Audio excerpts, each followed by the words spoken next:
আসসালামু আলাইকুম। আমরা ক্লাস 10-এর বহিজাত প্রক্রিয়া ও সৃষ্ট ভূমিরূপ মানে জিওমরফিক প্রসেস অ্যান্ড ল্যান্ডফর্মস এই চ্যাপ্টারটা অনেক আগে শুরু করেছিলাম। যখন আমাদের স্কুল হচ্ছিল তখন এটা শুরু করেছিলাম এবং এই চ্যাপ্টারের এই যে নদী এবং হিমবাহ আর তাদের দ্বারা সৃষ্ট ভূমিরূপ, তারা কিভাবে ভূমিরূপের পরিবর্তন করছে সেইগুলো নিয়ে আমরা আলোচনা করেছিলাম।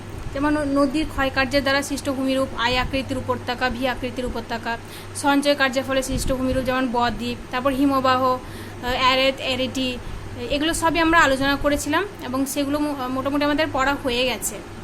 আমাদের আজকের পাঠ হচ্ছে বায়ুর কাজ ও সৃষ্ট ভূমিরূপ, উইন্ড, ইরোশন অ্যান্ড ল্যান্ডফর্মস। বায়ু কিভাবে কাজ করছে, কিভাবে ক্ষয় কাজ, সঞ্চয় কাজ এবং বহন কাজ করছে এবং তার ফলে কিরূপ ভূমিরূপ সৃষ্টি হচ্ছে, কোন কোন ভূমিরূপ সৃষ্টি হচ্ছে, আজকে আমরা সেগুলো নিয়েই আলোচনা করব। দেখো, বায়ুর কাজ সাধারণত ক্রান্তীয় এবং উপক্রান্তীয় অঞ্চলের যে মরুভূমি অঞ্চল, সেই মরু অঞ্চলে পরিলক্ষিত হয় এবং যেখানে সমুদ্রের উপকূলবর্তী অঞ্চল সেখানে বায়ুর কাজ পরিলক্ষিত হয়। কারণ এই মরু অঞ্চলে এবং সমুদ্রের উপকূলবর্তী অঞ্চলে কি হয়, সেখানে বায়ু অবাধে বিনা বাধায় প্রবাহিত হতে পারে। কারণ কি, মরু অঞ্চলে আমরা জানি যে বিশেষ গাছপালা সেখানে থাকে না এবং সমুদ্রের উপকূলবর্তী অঞ্চলেও তাই। তো সেখানে বায়ু বিনা বাধায় প্রবাহিত হতে পারে, তার ফলে বায়ুর কাজ সেখানে বেশি হয়, তাই তো। এবার আমরা একটু জেনে নেব যে যেহেতু মরুভূমি অঞ্চলে বায়ুর কাজটা বেশি হয়, তাই আমরা মরুভূমিগুলো সম্পর্কে একটু জেনে নেব। দেখো, পৃথিবীর মধ্যে অবস্থানের ভিত্তিতে উল্লেখযোগ্য কয়েকটি মরুভূমি আমরা জানবো। দেখো, পৃথিবীতে অবস্থানের ভিত্তিতে দুই ভাগে মরুভূমি অঞ্চলকে ভাগ করা হয়। একটা হচ্ছে ক্রান্তীয় মরুভূমি অঞ্চলের মরুভূমি, যেটা হচ্ছে উষ্ণ মরুভূমি, আর একটা হচ্ছে নাতিশীতোষ্ণ অঞ্চলের মরুভূমি। তো ক্রান্তীয় মরুভূমি কোনগুলো, ক্রান্তীয় বা উষ্ণ মরুভূমি কোনগুলো?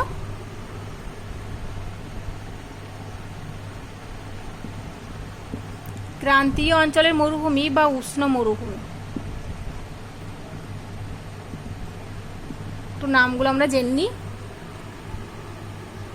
দেখো, আফ্রিকার উত্তরাংশে যে সাহারা মরুভূমি, এটা পৃথিবীর সবথেকে বড় বৃহত্তম মরুভূমি, তাই তো। এটা হচ্ছে ক্রান্তীয় অঞ্চলের উষ্ণ মরুভূমি। এছাড়াও আছে আফ্রিকার দক্ষিণাংশে কালাহারি মরুভূমি, নামিব মরুভূমি, এগুলো।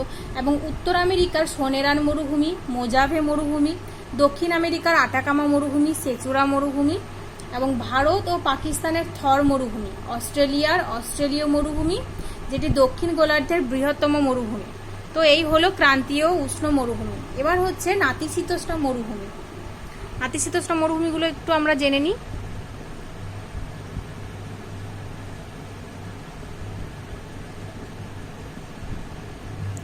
নাতিশীতোষ্ণ মরুভূমি কোনগুলো? উত্তর আমেরিকার গ্রেট বেসিন এটা, এবং দক্ষিণ আমেরিকার প্যাটাগোনিয়া মরুভূমি, আর এশিয়ার গোবি মরুভূমি, যেটি পৃথিবীর বৃহত্তম শীতল মরুভূমি। তো পৃথিবীর বৃহত্তম শীতল মরুভূমি কোনটা? এশিয়ার গোবি মরুভূমি। এটা মনে রাখবে তোমরা, এশিয়ার গোবি মরুভূমি পৃথিবীর বৃহত্তম শীতল মরুভূমি, ঠিক আছে।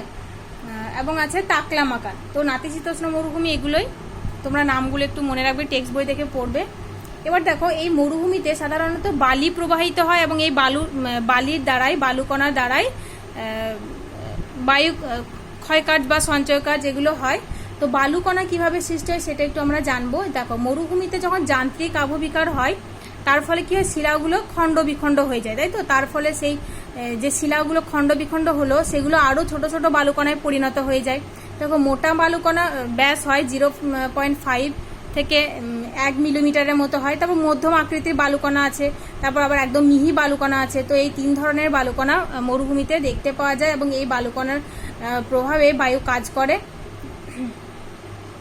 এবার কিভাবে বায়ু ক্ষয় এবং বহন এবং সঞ্চয় কাজ করছে সেগুলো একটু আমরা এবার জানব। দেখো, বায়ু সাধারণত 3 ভাবে কাজ করে থাকে। একটা হচ্ছে ক্ষয়, বায়ুর ক্ষয়কার্য, বহন কাজ এবং সঞ্চয় কাজ, তাই তো। এবার দেখো, বায়ুর ক্ষয়কার্য আবার 3 ভাবে হয়। বায়ুর ক্ষয়কার্য 3 ভাবে কিভাবে হয়? একটা হচ্ছে অবঘর্ষ ক্ষয়, যেটাকে বলা হয় অ্যাব্রেশন। দ্বিতীয়ত হচ্ছে অপসারণ ক্ষয়, যেটাকে বলা হয় ডিফ্লেশন, এবং ঘর্ষণ ক্ষয় বা অ্যাট্রিশন। তো বায়ু এই 3 প্রক্রিয়ায় ক্ষয় করতে থাকে, অবঘর্ষ, অপসারণ এবং ঘর্ষণ। এবার আমরা জানবো যে অবঘর্ষটা কি। অবঘর্ষ হচ্ছে মরু অঞ্চলে বায়ু দ্বারা বাহিত বালুকণা, কাকর ইত্যাদি যখন বায়ুর প্রবাহ পথে যখন কোনো শিলার ওপর আঁচড় কেটে, দাগ কেটে সেটাকে ক্ষয় করে, তখন সেটাকে বলা হয় অবঘর্ষ। ধরে নাও এদিক থেকে এদিকে বায়ু প্রবাহিত হচ্ছে, এখানে একটা বড় শিলাস্তর আছে, তো বায়ু যখন প্রবাহিত হচ্ছে, বায়ু তার সঙ্গে ছোট ছোট নুড়ি, বালি এগুলো বয়ে নিয়ে আসছে, এবং এই বালির ফলে এই শিলাস্তরের এই দিকটা ক্ষয়প্রাপ্ত হচ্ছে, তাই তো। তো এইরকমভাবে যে ক্ষয়টা হয় সেটাকে বলা হয় অবঘর্ষ ক্ষয়। এবার আমরা জানবো যে অপসারণ ক্ষয়। অপসারণ ক্ষয়টা কি? দেখো, অপসারণ ক্ষয় হচ্ছে যখন মরু অঞ্চলে বায়ু প্রবাহিত হয়, এক স্থান থেকে এক স্থানে বায়ু প্রবাহিত হচ্ছে, তখন এই অঞ্চলের, ধরে নাও এই অঞ্চলের বায়ু এই অঞ্চল থেকে এই অঞ্চলের দিকে প্রবাহিত হচ্ছে, তখন এই অঞ্চলের বালিগুলো উড়ে গিয়ে এখান থেকে অন্যত্র চলে যাচ্ছে। যখন এই অঞ্চলের বালি উড়ে যাচ্ছে, তখন এই অঞ্চলটা গর্তের সৃষ্টি করছে, ক্ষয়প্রাপ্ত হচ্ছে। তার মানে দেখো, এক অঞ্চলের বালি যখন উড়ে গিয়ে অন্য জায়গায় অপসারিত হচ্ছে, সেই ক্ষয়টাকে বলা হচ্ছে অপসারণ ক্ষয়। বোঝা গেছে অপসারণ ক্ষয় কোনটা? এবার দেখো, আমরা জানবো যে ঘর্ষণ ক্ষয় কি। বায়ু যখন ক্ষয় করে তখন মানে ঘর্ষণ প্রক্রিয়ায় ক্ষয় করে। তো এই ঘর্ষণ প্রক্রিয়াটা কি? যখন বায়ু এক স্থান থেকে আরেক স্থানে প্রবাহিত হয়, তখন তার সঙ্গে যে নুড়ি, বালি এগুলো নিয়ে যায়, বয়ে নিয়ে যায়, তাই তো। যখন এই নুড়ি, বালি এক স্থান থেকে আরেক স্থানে যাচ্ছে, তখন এই নুড়ি, বালিগুলো পরস্পরের সঙ্গে ধাক্কা খাচ্ছে, ঘর্ষণ হচ্ছে। তো পরস্পরের সঙ্গে যখন ধাক্কা খেয়ে এগুলো আরও চূর্ণ বিচূর্ণ হয়ে যাচ্ছে এবং আরও ছোট ছোট ক্ষুদ্র ক্ষুদ্র বালিকণায় পরিণত হচ্ছে। এইভাবে যে ক্ষয়টা হচ্ছে সেটাকে বলা হয় ঘর্ষণ ক্ষয়। বোঝা গেছে? এবার দেখো, বায়ু বহন কাজ। বায়ু কিভাবে বহন কাজ করে? বায়ু দেখো, ক্ষয় যেভাবে 3 প্রক্রিয়ায় হচ্ছিল, বহনও তাই 3 ভাবে বহন কাজ করে। একটা হচ্ছে ভাসমান প্রক্রিয়া, তারপর হচ্ছে লম্ফদান প্রক্রিয়া, তারপর হচ্ছে গড়ানো প্রক্রিয়া। ভাসমান প্রক্রিয়াটা কি? দেখো, বায়ু যখন এক স্থান থেকে আরেক স্থানে যায়, ধরে নাও এই স্থান থেকে আরেক স্থানে এই স্থানে যাচ্ছে, তখন বায়ুর সঙ্গে যেগুলো সূক্ষ্ম যে বালিকণাগুলো, সেগুলো বায়ুর সঙ্গে ভেসে ভেসে এক স্থান থেকে আরেক স্থানে যাচ্ছে। তো সেটাকে বলা হচ্ছে ভাসমান প্রক্রিয়া। মানে ভাসমান প্রক্রিয়ায় এক স্থান থেকে আরেক স্থানে বয়ে যাচ্ছে। যেরকম নদীতে জলের সঙ্গে যখন ছোট ছোট পলি বালিকণা জলের সঙ্গেই ভেসে ভেসে চলে যায়, ঠিক সেরকম ছোট ছোট বালিকণাগুলো যখন বায়ুর দ্বারা ভেসে এক স্থান থেকে আরেক স্থানে যাচ্ছে, তখন সেটাকে বলা হচ্ছে ভাসমান প্রক্রিয়া। এবার দেখো, লম্ফদান প্রক্রিয়া। লম্ফদান প্রক্রিয়াটা কি? লম্ফদান প্রক্রিয়া হচ্ছে এই বালিকণাগুলো একটু বড় হয়, বালিকণা বা প্রস্তরখণ্ডগুলো একটু বড় হয়, এবং যখন বায়ু খুব বেগে প্রবাহিত হয়, তখন এই প্রস্তরখণ্ডগুলো এভাবে লাফিয়ে লাফিয়ে প্রবাহিত হয়। এখান থেকে এখানে লাফিয়ে গেল, এখান থেকে এখানে লাফিয়ে লাফিয়ে গেল, এভাবে লাফিয়ে লাফিয়ে যখন যাচ্ছে, সেটাকে বলা হয় লম্ফদান প্রক্রিয়া। বোঝা গেছে? এবার দেখো, যখন বড় বড় একটু বড় খণ্ড, প্রস্তরখণ্ড, এরকম বড় বড় যদি প্রস্তরখণ্ড হয়, এগুলো তার ভেসে ভেসে বা লাফিয়ে লাফিয়ে যেতে পারে না, তাই না। তখন এগুলো কি করে, বায়ুর দ্বারা, বায়ু যখন বেগে প্রবাহিত হয়, তখন বায়ু তখন এই শিলাখণ্ডগুলোকে চাপ দিতে থাকে। তখন এই শিলাখণ্ডগুলো এভাবে গড়িয়ে গড়িয়ে যেতে থাকে, এভাবে গড়িয়ে গড়িয়ে যাচ্ছে, তখন সেটাকে বলা হয় গড়ানো প্রক্রিয়া। তো বায়ু এইভাবে গড়ানো প্রক্রিয়াতেও বহন কাজ করতে থাকে। এরপর আমরা আলোচনা করব বায়ু কিভাবে সঞ্চয় করে। দেখো, বায়ু 3 ভাবে সঞ্চয় কাজ করে। একটা হচ্ছে অধোপাত প্রক্রিয়া, দ্বিতীয়টা হচ্ছে উপলেপন প্রক্রিয়া, তৃতীয়টা হচ্ছে অধিগ্রহণ প্রক্রিয়া। এবার দেখো, অধোপাত প্রক্রিয়াটা কি? অধোপাত প্রক্রিয়া হচ্ছে ধীর গতির বায়ু যখন সঞ্চয় কাজ করে, তখন সেটাকে বলা হয় অধোপাত প্রক্রিয়া। মানে ধরে নাও, বায়ু প্রবাহিত হচ্ছে, যখন বায়ুর প্রবাহটা ধীর গতিতে হয়ে যাচ্ছে, মানে খুব জোরে বায়ু প্রবাহিত হচ্ছে না, ধীর গতিতে প্রবাহিত হচ্ছে, তখন ওই বায়ুর মধ্যে থাকা বালিগুলো এক জায়গায় সঞ্চিত হয়ে যাচ্ছে, তাই তো। তখন সেটাকে বলা হচ্ছে অধোপাত প্রক্রিয়া। বোঝা গেছে? ধরে নাও, আরেকটু আমি ভালো করে বলছি। ধরে নাও, বায়ু প্রবাহিত হচ্ছে, আর এরকম জায়গা আছে, বায়ু প্রবাহিত হচ্ছে, তো বায়ু যেহেতু বায়ুর গতিটা কম, তাহলে বায়ুটা তো আর বায়ুর মধ্যে থাকা বালিকণাগুলো আর প্রবাহিত হতে পারবে না, তাহলে সেটা কি হবে, সঞ্চয় হতে থাকবে, তাই না, কোনো একটা জায়গায় সঞ্চিত হবে, তখন সেটাকে বলা হচ্ছে অধপাত প্রক্রিয়া। এবার দেখো আমরা জানবো উপলেপন প্রক্রিয়া কিভাবে সঞ্চয় হচ্ছে। যখন সঞ্চয় বলতে মানে বায়ুটা সঞ্চিত হয়ে ভূমিরূপ সৃষ্টি হচ্ছে, বায়ু আর ক্ষয় হচ্ছে না, বহনও হচ্ছে না, এবার শুধু সঞ্চয় হচ্ছে। তো দেখো উপলেপন প্রক্রিয়াটা হচ্ছে বায়ু যখন এক স্থান থেকে আরেক স্থানে গড়িয়ে গড়িয়ে গিয়ে আর একটা জায়গায় গিয়ে সঞ্চিত হয়ে যাচ্ছে, গড়িয়ে গড়িয়ে গিয়ে সঞ্চিত হচ্ছে, তখন সেটাকে বলা হচ্ছে উপলেপন প্রক্রিয়া। ধরে নাও বায়ু এখান থেকে এখানে প্রবাহিত হচ্ছে, সামনে যদি কোনো উঁচু ভূমি থাকে, কোনো উঁচু শিলাখণ্ড থাকে, তাহলে সেখানে বাধা পেয়ে এখানে জমতে থাকবে, সঞ্চিত হতে থাকবে, তো সেটাকে বলা হচ্ছে উপলেপন প্রক্রিয়া। বোঝা গেছে? এবার জানবো যে অধিগ্রহণ প্রক্রিয়াটা কি। অধিগ্রহণ প্রক্রিয়া হচ্ছে ওই যে ধরে নাও বায়ু প্রবাহিত হচ্ছে এবং উঁচু নিচু ভূমির মধ্য দিয়ে বায়ু প্রবাহিত হচ্ছে, এখানে উঁচু স্থান নিচু স্থান, উঁচু স্থান নিচু স্থান, তো এখানের ওপর দিয়ে যদি বায়ু প্রবাহিত হয়, বায়ুর মধ্যে থাকা বালুকণাগুলো এই জায়গাগুলোতে সঞ্চিত হতে থাকবে, এই নিচু স্থানগুলোতে সঞ্চিত হবে, তাই তো, তো সেটাকে বলা হয় অধিগ্রহণ প্রক্রিয়া। বোঝা গেছে? তাহলে দেখো আমরা জানলাম যে বায়ু 3 প্রক্রিয়ায় কাজ করে থাকে, একটা হচ্ছে ক্ষয় কাজ, বহন কাজ এবং সঞ্চয় কাজ, এবং এই 3 প্রক্রিয়া মানে বিভিন্ন প্রক্রিয়ায় সংঘটিত হতে থাকে।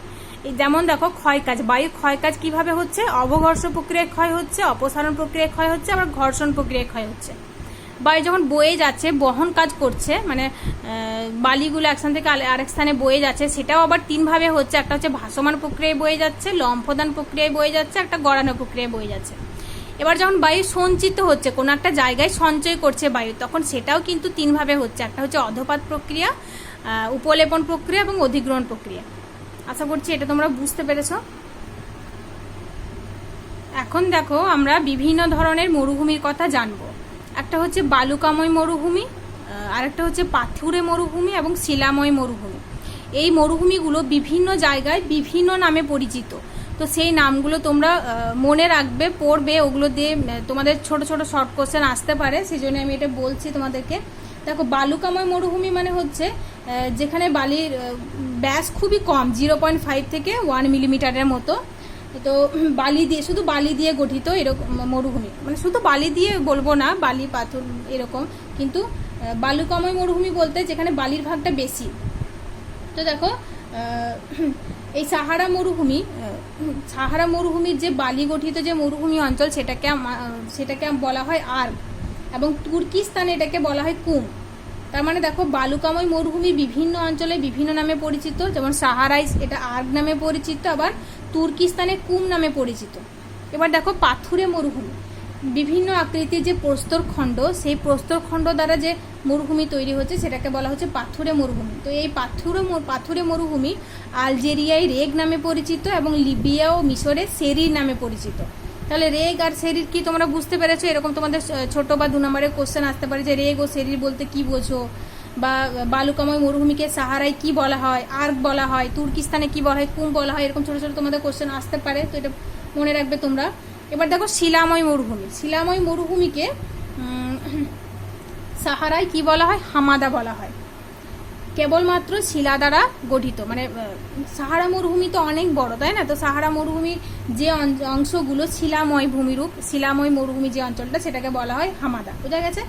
এবার দেখো আমি যখন ভিডিওটা শুরু করেছিলাম প্রথমে, তখন বলেছিলাম তোমাদেরকে যে মরু অঞ্চলে এবং সমুদ্রের উপকূলবর্তী অঞ্চলে বায়ুর কাজ বেশি হয়, তাই তো, এটা বলেছিলাম। তো কেন হয় সেটাও একটু আমি বলেছিলাম, আর একবার আমি বলে দিই। মরু অঞ্চলে এবং সমুদ্রের উপকূলবর্তী অঞ্চলে বালির কাজ বেশি হয় কারণ সেখানে বালির পরিমাণ বেশি থাকে এবং উদ্ভিদের পরিমাণ খুবই কম থাকে, তাই না, আর বৃষ্টি হয় না সেখানে, আর সেজন্যই বিনা বাধায় বায়ু প্রবাহিত হতে পারে এবং তার ফলে বায়ুর কাজটা বেশি হয়। তো তোমাদের এরকম কোশ্চেন 2 নম্বরের আসতে পারে যে মরুভূমি অঞ্চলে বা উপকূলীয় অঞ্চলে বায়ুর কাজ বেশি দেখা যায় কেন, তখন তোমরা এটা বলবে যে শুষ্ক অঞ্চল, উদ্ভিদহীনতা বা বৃষ্টিহীনতা এজন্যে, আর উপকূল অঞ্চলে শুকনো বালির প্রভাবে এই অঞ্চলে বালির কাজ বেশি হয়। তো এটা তোমাদের 2 নম্বরের কোশ্চেন হতে পারে, এটা পড়বে তোমরা। এখন আমরা বায়ুর ক্ষয়কার্যের ফলে সৃষ্ট ভূমিরূপ সম্পর্কে আলোচনা করব। বায়ুর ক্ষয়কার্যের ফলে কি কি ভূমিরূপ সৃষ্টি হচ্ছে সেগুলো জানবো। দেখো, প্রথমে লিখেছি আমি অপসারণ গর্ত। বায়ুর ক্ষয়কার্যের ফলে সৃষ্ট একটি অন্যতম ভূমিরূপ হচ্ছে অপসারণ গর্ত। এই যে কিছুক্ষণ আগে আমি বললাম যে বায়ু অপসারণ প্রক্রিয়ায় ক্ষয় করতে থাকে, অপসারণ প্রক্রিয়ায় বালিগুলো এক স্থান থেকে আরেক স্থানে চলে যায়, তাই না? এটা বললাম। তো তার ফলে একটা সৃষ্ট ভূমিরূপ হচ্ছে অপসারণ গর্ত। ধরে নাও বায়ু এদিক থেকে এদিকে প্রবাহিত হচ্ছে, এদিক থেকে এদিকে প্রবাহিত হচ্ছে, তার ফলে এটা একটা অঞ্চল, মরুভূমি অঞ্চল। তো এই বায়ু যখন এদিক থেকে এদিকে প্রবাহিত হচ্ছে, এই অঞ্চলের বালিগুলো উড়ে গিয়ে অন্যত্র স্থানান্তরিত হচ্ছে। অন্যত্র যখন স্থানান্তরিত হচ্ছে, তখন এই বালিগুলো যখন উড়ে যাচ্ছে, তখন এই অঞ্চলটা নিচু হয়ে যাচ্ছে অনেক, তাই না? তো এই যে নিচু অঞ্চল হয়ে যাচ্ছে, একটা গর্তের সৃষ্টি হচ্ছে, সেই গর্তটাকে বলা হয় অপসারণ গর্ত বা ডিফ্লেশন হলো। এটাকে কি বলা হয়? অপসারণ গর্ত বা ডিফ্লেশন হলো। এই গর্ত যখন অনেক বড় হয়ে যায় সেটাকে বলা হয় অপসারণ গর্ত। এই গর্ত যখন প্রথমে ছোট গর্ত থাকে তখন সেটাকে বলা হয় ব্লো আউট। তারপর দেখো, এই গর্ত আস্তে আস্তে কি হয়, গর্তটা যখন বাড়তে থাকে, আস্তে আস্তে বাড়তে থাকে, তখন কি হয়, যদি সামান্য বৃষ্টিপাত হয় কখনো, তখন এখানে জল জমতে থাকে। বা অনেক সময় কি হয়, এই গর্তটা বাড়তে বাড়তে ভূপৃষ্ঠের নিচে ভূগর্ভে জলাশয়ে প্রবেশ, ভূগর্ভের যে জলাশয় ভৌম জলস্তর পর্যন্ত পৌঁছে যেতে থাকে। তখন ভৌম জলটা এখানে উঠে আসতে থাকে, তখন ভৌম জলটা উঠে এসে এখানে জল জমতে থাকে। তো জল জমে গিয়ে এখানে কি সৃষ্টি হয়? মরুদ্যান সৃষ্টি হয়। এটাকে বলা হয় ওয়েসিস বা মরুদ্যান। যেমন দেখো, মিশরে কাতার একটা মরুদ্যানের উদাহরণ। তারপর ভারতে এরকম মরুদ্যান সৃষ্টি হয়েছে, ভারতের মরুভূমিতে, থর মরুভূমিতে, সেগুলোকে বলা হয় ধাঁধ। তো আশা করছি তোমরা বুঝতে পেরেছো অপসারণ গর্তটা, অপসারণ গর্ত বা ডিফ্লেশন হলো। এবার আমরা আরেকটা ভূমিরূপ সম্পর্কে এবার জানবো, যেটাকে বলা হয় গোর বা গাড়াও বলা হয় এটাকে।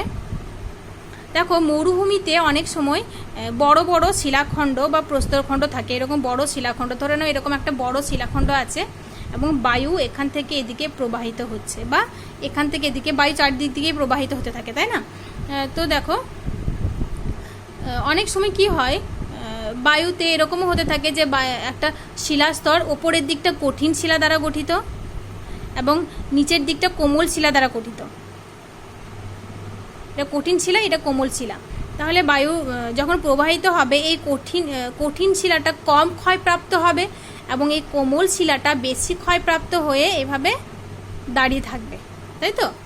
বা অনেক সময় এরকম হয়, দেখো, বায়ু বেশিরভাগ সময় তার ভূমি থেকে কিছুটা উচ্চতাতেই, মানে যখন প্রবাহিত হয় ভূমি থেকে কিছুটা উচ্চতাতেই বেশি নুড়ি বালি এগুলোকে বয়ে নিয়ে যায়।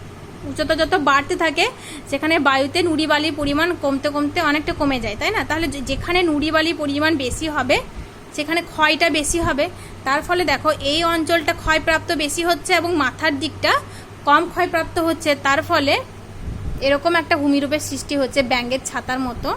বা মাশরুম তোমরা অনেকে খেয়েছো, আল্লাহ নবীর সবথেকে প্রিয় খাবার, মাশরুমের মতো দেখতে অনেকটা ভূমিরূপের সৃষ্টি হয়, এরকম ভূমিরূপটা হয়। এখানটা ক্ষয়প্রাপ্ত হয়ে গেছে, তার ফলে এরকম সরু হয়ে গেছে এবং মাথার দিকটা কম ক্ষয়প্রাপ্ত হয়ে এভাবে দাঁড়িয়ে থাকে। তো এটাকে বলা হয় গোর। ঠিক আছে, বোঝা গেছে গোর জিনিসটা কি? এই ভূমিরূপকে গাড়াও বলা হয়। ঠিক আছে, দক্ষিণ ডাকোটা এবং কানাডার উপকূল অঞ্চলে এরকম বনভূমিতে এরকম ভূমিরূপ সৃষ্টি হয়েছে, যেটাকে বলা হয় হুডুস। একসঙ্গে অনেকগুলো গোর থাকলে সেটাকে বলা হয় হুডুস। কি বলা হয়? হুডুস। এবং জার্মানিতে এটাকে বলা হয় পিলসফেলসেন। তো এই হলো গোর। এবার দেখো, বায়ু ক্ষয়কার্যের ফলে সৃষ্ট একটা ভূমিরূপ জুগেন সম্পর্কে আমরা জানবো। জুগেন হচ্ছে বায়ুর ক্ষয়কার্যের ফলে সৃষ্ট একটা অন্যতম ভূমিরূপ। দেখো, যখন মরু অঞ্চলে কঠিন শিলা এবং কোমল শিলা অনুভূমিকভাবে অবস্থান করে, অনুভূমিকভাবে বলতে এখানে দেখো কোমল শিলা আছে, তার উপরে আছে কঠিন শিলা, এইভাবে অবস্থান করে, তখন কি হয়, কঠিন শিলার ওপর যদি ফাটলের সৃষ্টি হয়, তাহলে সেই ফাটল বরাবর বায়ু প্রবেশ করে এবং সেই ফাটল বরাবর বায়ু প্রবেশ করার পরে কোমল শিলাটাকে বেশি ক্ষয় করে এবং কোমল শিলা বেশি ক্ষয় করার পরে কঠিন শিলাটা কি হয়, এভাবে অবস্থান করে। তো এইভাবে যে ভূমিরূপটা সৃষ্টি হয় সেটাকে বলা হয় যুগেন। দেখো আমি এটা সম্পর্কে আরেকটু ভালো করে বলছি। মরু অঞ্চলে অবঘর্ষ প্রক্রিয়ায়, বায়ুর অবঘর্ষ প্রক্রিয়ায় যে একটা ভূমিরূপ সৃষ্টি হয় সেটা হচ্ছে যুগেন। আর এটা অনুভূমিকভাবে শিলাগুলো অবস্থান করে এবং ওই যে বললাম কঠিন শিলাটা কম ক্ষয়প্রাপ্ত হয়ে ওপরে অবস্থান করে এবং কোমল শিলাটা বেশি ক্ষয়প্রাপ্ত হয়ে যায় এবং তার ফলে ওপরের যে শিলাটা, কঠিন শিলাটা সমতল চূড়ার মতো অবস্থান করে। তো সেটাকে বলা হয় যুগেন। এখানে দেখো আমি ছবিটা এঁকেছি, এটা দেখলে বুঝতে পারবে এবং পাশাপাশি আঁকলে এরকম হয়। দেখে নাও, ধরে নাও এটা কঠিন, ওপরেরটা হচ্ছে কঠিন শিলা, নিচেটা কোমল শিলা এবং কঠিন শিলায় দেখো ফাটলের সৃষ্টি হয়েছে এবং এই ফাটল যখন আস্তে আস্তে বড় হয়ে যায়, এই কঠিন শিলা বরাবর, এরকম ঠিক নয়, এই কঠিন শিলাটা ফাটল হলো এবং কঠিন শিলা বরাবর বায়ু যখন প্রবেশ করলো তখন কি হয়, এই কোমল শিলাটা বেশি ক্ষয়প্রাপ্ত হয়ে যায় এবং বেশি ক্ষয়প্রাপ্ত হয়ে ঠিক এরকম হয়। কোমল শিলাতে ফাটলটা একটু বেশি হয়। ঠিক একইভাবে এই ফাটল বরাবর বায়ু প্রবেশ করলো এবং ভেতরের যে কোমল শিলাটা সেটাকে বেশি ক্ষয় করলো এবং কঠিন শিলাটা এভাবে অবস্থান করলো। ঠিক এখানেও তাই এভাবে হতে থাকে।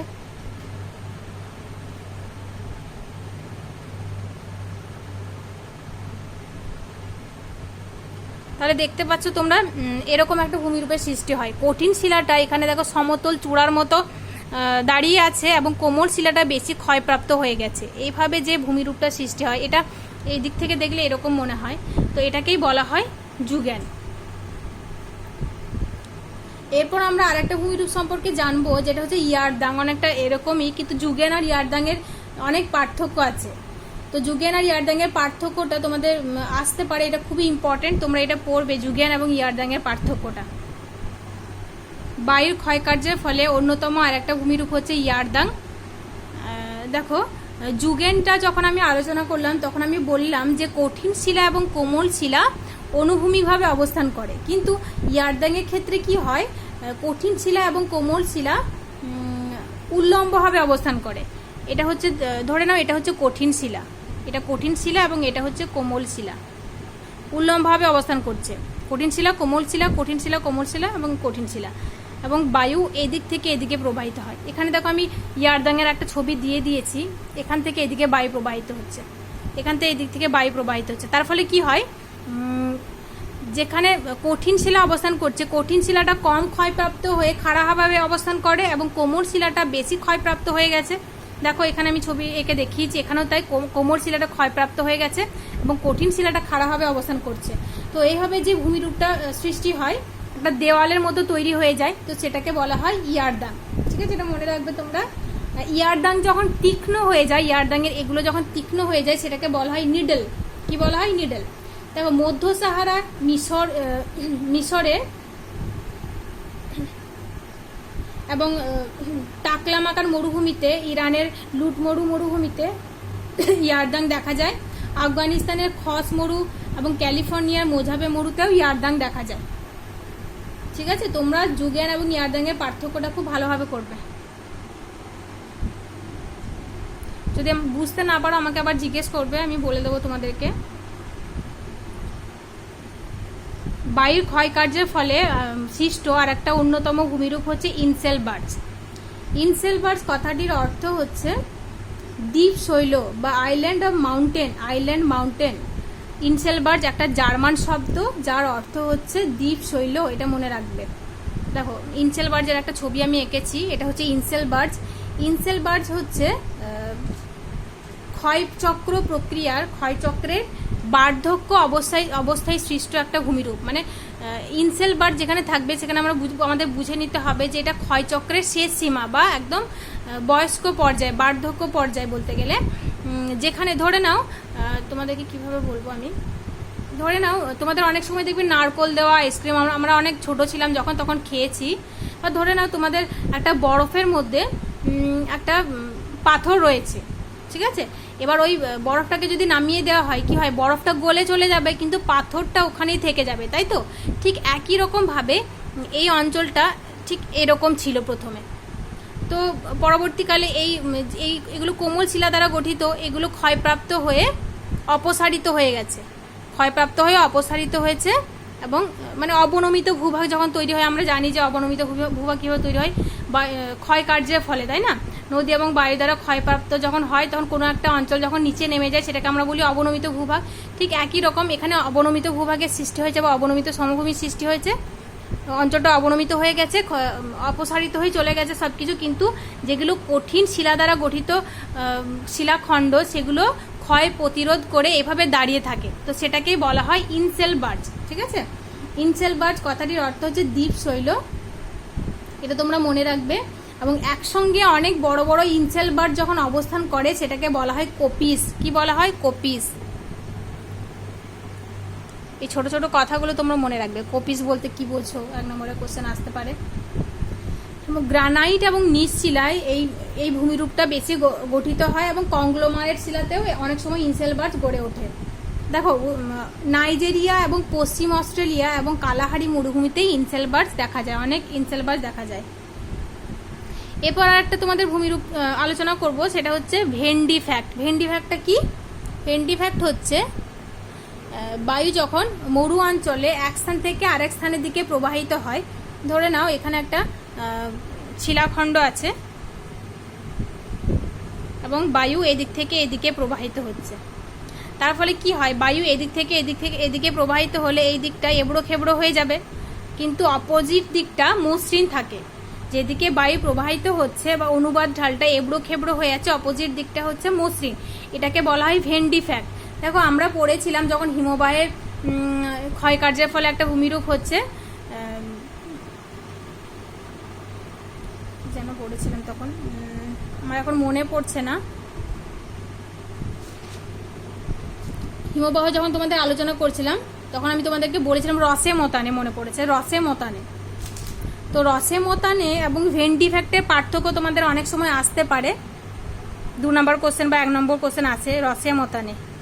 রসে মতানে কি হয়, হিমবাহটা এদিক থেকে এদিকে প্রবাহিত হয়, হিমবাহটা ধরে নাও এদিক থেকে এদিকে আসছে, তার ফলে কি হয়, হিমবাহটা এদিক থেকে এদিকে আসছে এবং এদিকে যখন নামছে তখন এই অঞ্চলটা কেটে কেটে কেটে কেটে নামছে, তো এই দিকটি এবড়ো খেবড়ো হচ্ছে, মানে যেদিক থেকে যেদিকে প্রবাহিত হচ্ছে তার অপোজিট দিকটা এবড়ো খেবড়ো করছে এবং এই দিকটা মসৃণ হয়ে যাচ্ছে, তো সেটা হচ্ছে রসে মতানে।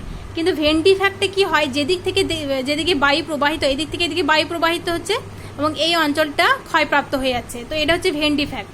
আর রসে মতানে আমি বললাম, তো রসে মতানে এবং ভেন্ডি ফ্যাক্টের পার্থক্য তোমরা ভালোভাবে করবে। রসে মতানে হচ্ছে হিমবাহের ক্ষয়কার্যের ফলে সৃষ্ট ভূমিরূপ, আর ভেন্ডি ফ্যাক্ট হচ্ছে বায়ুর ক্ষয়কার্যের ফলে সৃষ্ট ভূমিরূপ।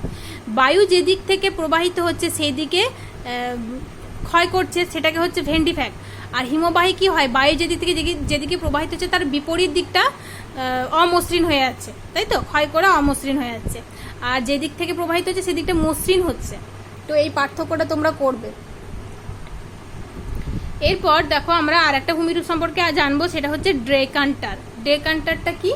ড্রেকান্টার হচ্ছে, দেখো ড্রেকান্টার কথাটা বললে আমরা অনেকটা তীক্ষ্ণ একটা কথা আছে, দেখো ড্রেকান্টার, তাই তো। ড্রেকান্টার হচ্ছে বায়ু যখন বিভিন্ন দিক দিয়ে প্রবাহিত হয় তখন কি হয়, বিভিন্ন দিক থেকে বায়ু ক্ষয় করতে থাকে এবং একটা মসৃণ ভূমিরূপের সৃষ্টি হয়, সেটাকে বলা হয় ড্রেকান্টার। ধরে না বায়ু এদিক থেকে এদিকে প্রবাহিত হচ্ছে এবং এই দিকটা মসৃণ হয়ে যাচ্ছে, কোনো একটা শিলাখণ্ডের এই দিকটা মসৃণ হয়ে যাচ্ছে, এদিক থেকে এদিকে যখন প্রবাহিত হচ্ছে এই দিকটা মসৃণ হয়ে গেছে, আবার এদিক অনেক সময় এরকমভাবে বায়ু প্রবাহিত হতে থাকে, তো এই দিকটা এরকমভাবে মসৃণ হয়ে থাকছে, তো এইরকম যে ভূমিরূপটা তৈরি হচ্ছে সেটাকে বলা হয় ড্রেকান্টার। ঠিক আছে, তো আজকে আমরা এটাই জানলাম বায়ুর ক্ষয়কার্যের ফলে সৃষ্ট ভূমিরূপ এবং বায়ু কীভাবে ক্ষয়, বহন এবং সঞ্চয় করছে, আর বিভিন্ন মরুভূমির নামগুলো আমরা জানলাম, আর বিভিন্ন মরুভূমিকে বিভিন্ন দেশে বিভিন্ন জায়গায় বিভিন্ন নামে পরিচিত, সেগুলো আমরা জানলাম, তো সেগুলো ভালো করে পড়বে। আর মরুভূমি ও উপকূলীয় অঞ্চলে বায়ু কার্যের প্রাধান্যের কারণ কি, কেন হচ্ছে মরু অঞ্চলে এবং উপকূলীয় অঞ্চলে বায়ুর কাজ কেন বেশি হচ্ছে, তো সেটা আমরা একটু জানবো। আজকের ক্লাস এই পর্যন্তই থাক, বেশি দিলে তোমরা বুঝতে পারবে না। নেক্সট ক্লাসে ইনশাল্লাহ আমরা বায়ুর সঞ্চয় কার্যের ফলে সৃষ্ট ভূমিরূপগুলো নিয়ে আলোচনা করব। আর এতক্ষণ যেগুলো আমি বললাম, যদি তোমরা বুঝতে না পারো, কোনো ডাউট থাকে, আমাকে জানাবে, আমার পার্সোনাল হোয়াটসঅ্যাপ নাম্বারে বলবে, আমি তোমাদেরকে আবার বুঝিয়ে দেবো। আসসালামু আলাইকুম, ভালো থেকো।